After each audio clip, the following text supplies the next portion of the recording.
Hey everyone, so today I'm going to talk to you about how to safely remove clear bra to the best of your ability without leaving any residue or minimal residue.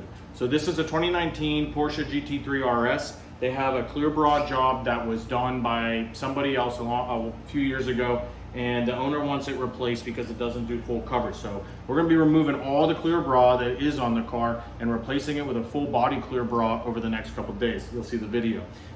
So why am I showing you how to remove clear bra when we charge to do it? For a couple of reasons. One, it's always risky to remove clear bra. There is a chance that at the dealer or during transit the panels were damaged, even if it was just a little bit, and the dealer did a quick respray and they put clear bra over top of it. There's always a chance that repainted panels can lift paint, and even to a degree unpainted panels could lift if done improperly. So there are some ways to minimize that risk, but between that and the fact that it's a very tedious job, we definitely don't like to take your money on these jobs. So trust me when we tell you the price to remove clear bra off your car, it's definitely not the money that we want. So I'm going to show you how to do it the best we can, and I'm going to teach you some things that people do that cause a lot of extra adhesive to remain, which lengthens the job of doing clear bra removal. So what we use typically is adhesive remover, and that is Rapid Remover. That's the brand that we use. That's the one we like. It's not that cheap, but we found it's the best effective method. So this GT3 RS, I let it sit out in the Texas sun for a while. It's still warm, and we want the panel warm. So the colder it is, the more you got to heat it up. And the best method usually is hot boiling water in a spray canister, simply because that will cover the whole panel with water and heat, as opposed to a singular spot area with a heat gun.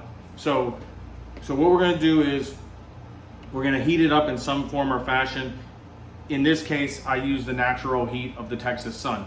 So next what we're going to do is we're going to find an edge. We're always going to work from an edge. So in this case, this edge right here on this fender is probably a good spot that I can capture on camera.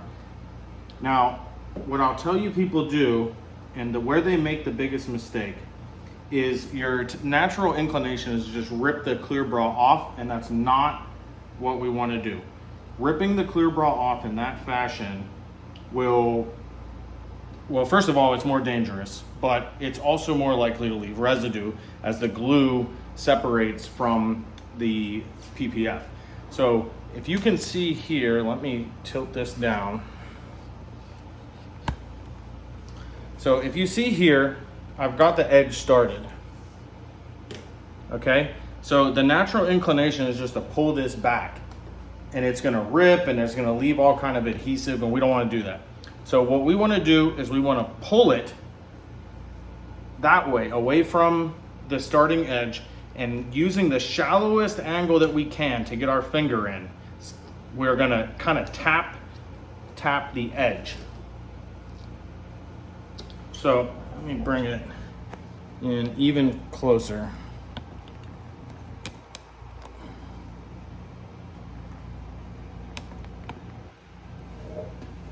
So as I lift it, notice how I'm kind of pulling it like this and not like this. If you do this, it's bad news, all right? So just like this, that's a totally normal sound to hear. That's just the adhesive breaking loose. But you see how nice and even this is coming up. And I'll tell you, if you do a whole job of removal, your knuckles hurt. Sometimes I get blisters on my fingers from doing it the right way, but trust me when I tell you, doing it the right way will reduce your liability and make a lot less work. Now, sometimes you may have some adhesive left over. Regardless, that is the nature of the beast. That's why we have the Rapid Remover. But you see how when it's nice and warm,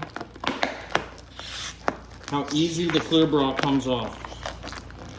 And because we're doing it from the shallow angle, now that I've got the camera angle, this is how we like to do it, see?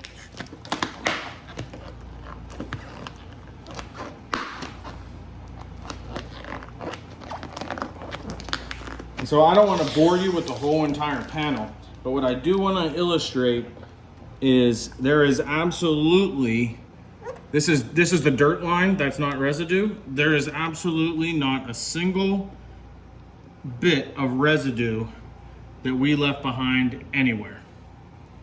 And so we're gonna work the whole car like this, but that gives you the idea that if you do it right, there's very little chance of adhesive left behind.